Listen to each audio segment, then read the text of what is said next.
अस्सलामुअलैकुम दोस्तों, welcome to मियां भाई न्यूज़। मदीना बस एक्सीडेंट का वो दर्दनाक वाक़या जिसमें हैदराबाद के 45 उम्रा ज़ायरीन शहीद हो गए। उनमें से एक लड़का हुआ सर्वाइवर। 24 साल का मोहम्मद अब्दुल शोएब आखिरकार हैदराबाद लौट आए हैं। आज सुबह 2 दिसंबर को शोएब सऊदी अरेबिया में अपना इलाज मुकम्मल करके घर वापस पहुंच गए हैं। शोएब को सऊदी जर्मन हॉस्पिटल से डिस्चार्ज जुमे के दिन किया गया था, जब डॉक्टर्स ने बताया कि अब इनकी तबीयत में बेहतरी आ रही है। डिस्चार्ज होने के बाद इन्होंने सबसे पहले मस्जिद नबवी का रुख किया, जहां कौंसलेट ऑफ इंडिया की मदद से अल रौदा अल शरीफा में दाखिला दिया गया। यहां शोएब ने शुक्राने के साथ दुआएं पेश की। इसके बाद इन्हें जन्नतुल बकी ले जाया गया, जहां इन्होंने अपने वालिद, वालिदा और दादा के कब्र पर फातिहा पढ़ी। वो लोग जो इस हादसे में शोएब को हमेशा के लिए छोड़कर चले गए। शोएब हैदराबाद के आसिफ नगर के झिर्रा इलाके के रहने वाले हैं। ये अपने माँ बाप और दादा के साथ बस में सफर कर रहे थे जब 17 नवंबर की रात मदीने के करीब 160 किलोमीटर दूर इनकी बस एक डीजल टैंकर से टकरा गई।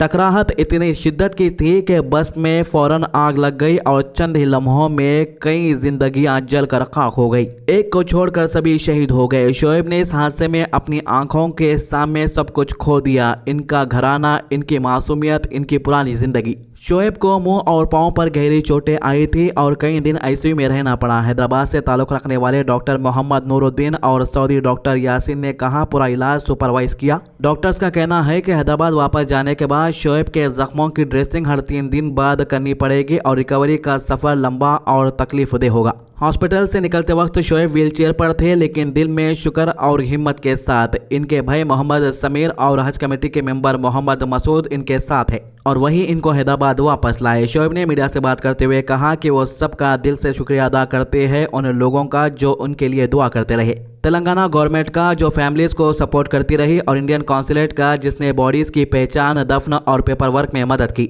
आज शोएब हैदराबाद आ चुके हैं। डॉक्टर और फैमिली के मुताबिक इनकी मेडिकल रिहैबिलिटेशन और मेंटल काउंसलिंग का एक लंबा फेज शुरू होगा, क्योंकि जख्म सिर्फ जिस्म पर नहीं रूह पर भी लगे हैं। लेकिन सच ये है कि शोएब के वापस आने के साथ हैदराबाद में एक इल्म, एक दर्द और एक सबक जाग उठा है। जिंदगी एक पल में बदल सकती है। किसी का सफर उम्रा के लिए होता है, लेकिन मंजिल कहीं और लिखी होती है। शोएब के लिए हम दुआ करते हैं कि अल्लाह इनको पूरा सेहतमंद करे, इनको सब्र अता करे और इनकी जिंदगी के नए सफर को आसान बनाए।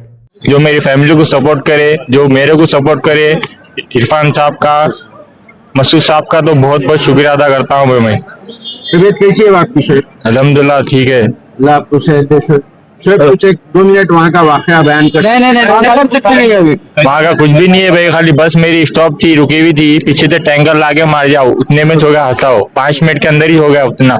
हैदराबाद के अंदर मंदी के रेस्टोरेंट में दिन ब दिन इजाफा होते जा रहा है। ऐसा लग रहा है कि हैदराबाद की जीडीपी मंदी के ऊपर टिकी हुई है। बड़े बड़े सेलिब्रिटीज को ला के मंदी के रेस्टोरेंटों की ओपनिंग करा रहे हैं। सनी लियोन को कल बुला लिया गया। कल रात हैदराबाद में लोग कई ज्यादा सनी लियोन को देखने के लिए मादापुर के एरिया में जमा हो गए, जब सनी लियोनी ने हिया किचन और हिया मंदी रेस्टोरेंट का ग्रैंड ओपनिंग इवेंट में शामिल हुई। जैसे ही सनी वेन्यू पर आए, क्राउड का एक्साइटमेंट नेक्स्ट लेवल पर था। लोग इनके साथ सेल्फी लेने, इन्हें देखने और बस इनके एक झलक पाने के लिए एक दूसरे को ढकल रहे थे। इस इवेंट से पहले भी एक कॉन्ट्रोवर्सी हुई, क्योंकि इल्यूजियन पब हैदराबाद में डीजे नाइट जिसमें सनी लियोन अटेंड करने वाली थी, लेकिन वो इवेंट कैंसिल कर दिया गया क्योंकि पुलिस ने उस इवेंट के लिए परमिशन नहीं दी थी, जिसकी वजह से लोगों को लगा कि सनी लियोन इवेंट कैंसिल की वजह से हैदराबाद नहीं आएगी। लेकिन जब ये मादापुर में हिया मंदी और हिया किचन के ओपनिंग पे ऊपर अपीयर हुई तो लोगों का एक्साइटमेंट और ज्यादा डबल हो गया। आपको बता दूं कि हैदराबाद के अंदर अगर आपको क्राउड को देखना है तो जश्न बाजार जैसे इवेंट लग रहे हैं और ऐसे मंदी के ओपनिंग सेरेमनीज के अंदर पब्लिक की भीड़ उमड़ रही है। ये कहना गलत नहीं होगा कि हैदराबाद के कुछ नौजवान आजकल एंटरटेनमेंट की तरफ जा रहे हैं। हाल ही में सोनू निगम का एक जो कंसर्ट हुआ उसके अंदर भी हजारों की तादाद में भीड़ देखी गई है।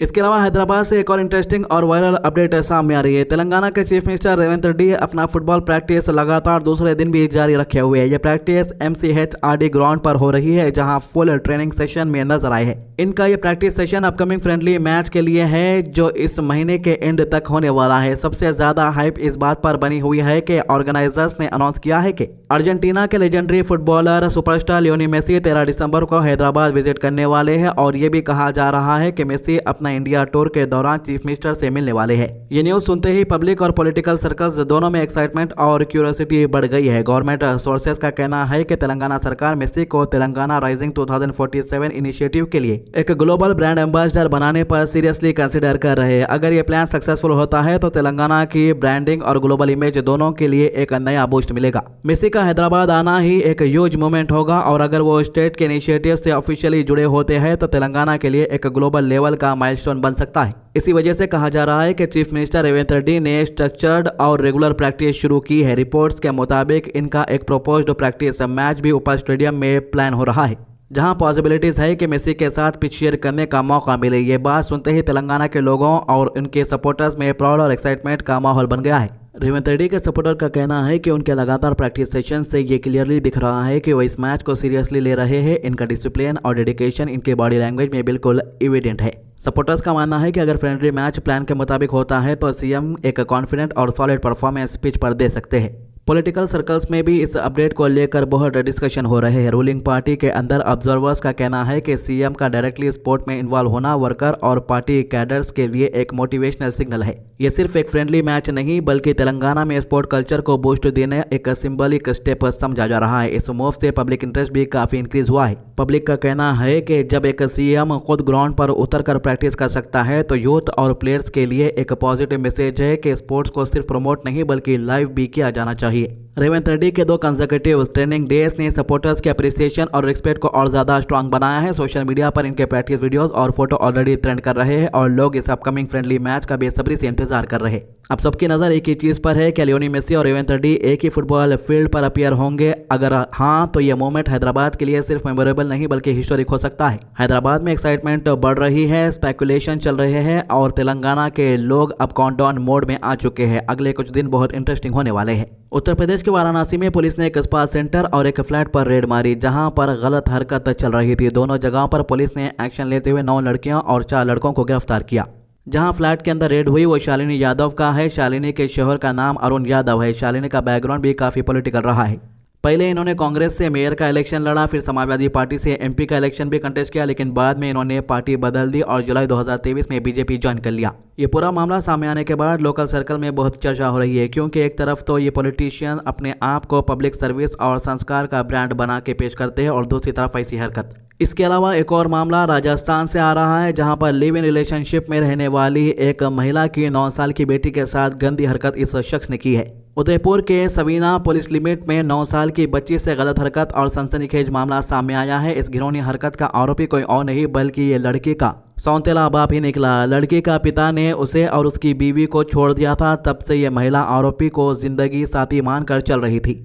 इस आरोपी को पकड़ने के बाद इसे पुलिस जो है असल नंगा करके पूरे गलियां घुमाना चाहती थी, लेकिन फिर भी पुलिस वाले कुछ ना कुछ इसको पिना दिए। समझो इसका नाम क्या है, अभी तक पुलिस ने इसका नाम नहीं बताया। अगर पुलिस नाम नहीं बता रही तो समझ लेना कि कौन होगा। आपको बता दूं कि लिविंग रिलेशनशिप के अंदर ऐसे मामले दिन ब दिन सामने निकल कर आ रहे हैं। लोग लिविंग रिलेशनशिप को आम कर रहे हैं, लेकिन उसके अंदर जो नेगेटिव चीज़ें सामने निकल कर आ रही है जिसकी वजह से लोगों की जिंदगियां खराब हो रही।